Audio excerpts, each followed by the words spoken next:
Linda opened her insurance renewal notice on a Tuesday morning. 11 years with the same company. Zero claims. Perfect payment history. Exactly the kind of customer companies say they treasure. Her premium went up. Again. She called, asked why. That's just the standard rate adjustment, ma'am.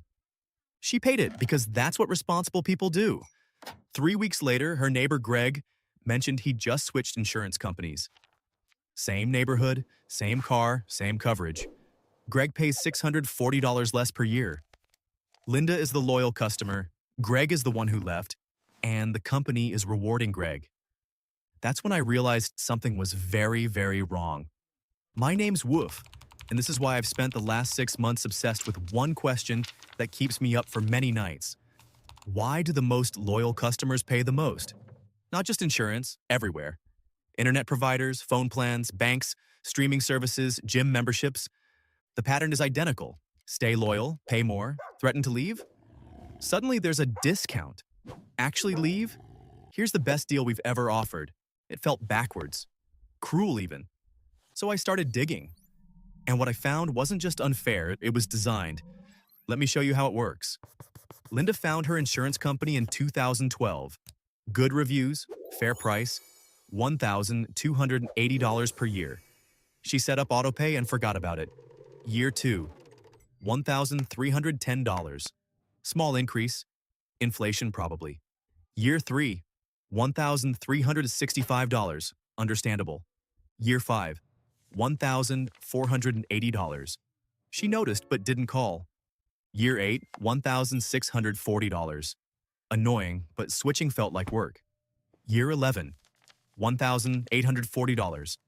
Same car, same driving record, same zip code. Nothing changed except time. Over 11 years, Linda overpaid by approximately $4,400. Not because she was reckless, because she was loyal. And here's the part that made my blood run cold. There's no fraud, no hidden clause, no crime. Just a pricing model that quietly charges the comfortable. Companies don't raise your price randomly, they calculate it. There's an algorithm running in the background, analyzing your behavior. How long have you been a customer? How often do you call? Have you ever threatened to leave? Do you have autopay enabled? The algorithm assigns you a score. Not a credit score, a tolerance score. How much can we charge you before you leave? And then they test it. Small increase, you stay. Slightly bigger increase, you stay. They keep pushing until they find your breaking point. It's not personal, it's statistical. And it's happening to millions of people right now. Here's what I learned. Acquiring a new customer costs companies between $200 and $500, depending on the industry. Marketing, ads, sales teams, intro discounts. It's expensive. Keeping an existing customer? Almost free. Once you're in, your payment method is saved. Your data is in their system. Switching feels inconvenient, so companies run a calculation. They don't need everyone to stay, they just need enough. If 80% of customers accept the price increase and only 20% leave, they still profit. Because the 80% who stay are now paying more. Your inertia becomes their revenue. And the 20% who leave, they're replaced by new customers paying intro rates. Subsidized by the loyal 80%, it's a cycle. And you're funding it. Let me show you what this looks like across a lifetime. Average American has one car insurance policy, one home/renter's insurance, one internet provider, one phone plan, 3 to 5 subscriptions. If you're overpaying by just $50 per month across all of them, and most people are overpaying far more, that's $600 per year. Over 20 years, $12,000. Over 40 years, $24,000. That's not counting compound interest if you'd invested it. At a 7% return, that $50 per month becomes $131,000 over 40 years. $131,000 lost to loyalty. Tom had the same internet provider for 15 years. Called about slow speeds. The technician casually mentioned new customers were getting faster speeds at lower prices. Tom asked for that plan. That's only for new customers, sir. He asked to speak to cancellations. 30 seconds later, he had the new customer rate. 15 years of loyalty meant nothing. 30 seconds of potential departure changed everything. Sandra had the same phone plan for 8 years. $85 per month. Her nephew, who just signed up, pays $55 for the exact same plan. She called.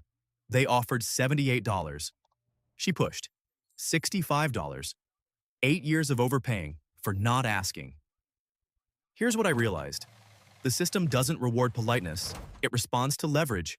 I want you to imagine something. A boardroom, executives reviewing quarterly results. Someone asks, how do we increase revenue without losing customers? The answer isn't provide better service. It's increase prices for customers who won't leave. They pull up retention data. Customers who've been with us 5+ years have a 92% retention rate even after price increases. Customers who call to complain, 78% stay if we offer a small discount. Customers who threaten to cancel, 65% stay if we match competitor pricing. The math is simple. Raise prices across the board. Lose 8 to 20% of customers. Keep the rest at higher rates. Net result? More profit. This isn't a conspiracy theory, it's business strategy, and it's taught in MBA programs as price optimization. Linda waited 3 days after talking to Greg. Then she called her insurance company. I've been a customer for 11 years. I just received a quote that's $650 lower. What can you do? Hold music. Transfer to retention specialist. Let me see what I can do for you, Miss Linda.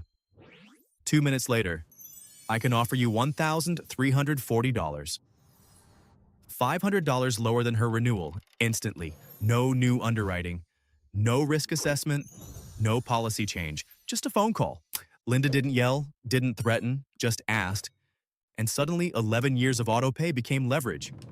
She stayed with the company, but now she pays $500 less. Here's what haunts me about that story. How many people never make that call? Once I saw it with insurance, I saw it everywhere. Gym memberships that quietly increase $5 every 6 months. Streaming services that raise prices annually, betting you won't cancel. Banks that lower interest rates on savings accounts, hoping you won't notice. Credit cards that increase APR after the intro period, assuming you'll carry a balance. Software subscriptions that auto-renew at higher rates. The pattern is identical. Hook you with a good deal. Slowly increase the price. Make cancellation inconvenient. Profit from inertia. Greg spends 2 hours per year reviewing his recurring expenses. 2 hours. Last year, that saved him $2,200. That's $1,100 per hour. Tax-free. He doesn't feel aggressive or disloyal. He feels aligned with reality. Because here's the truth companies don't want you to know. They're not loyal to you. If your data becomes unprofitable, you're replaced instantly. If a competitor offers better margins, they'll sell your information. If cutting customer service increases profit, they'll do it. So why treat them like a friendship? Loyalty between people is a virtue. Loyalty to a corporation is a pricing strategy. Linda still has the same insurance company. Greg is on his third provider in 4 years. Both are paying less than they did last year. But only one of them paid a loyalty tax for a decade.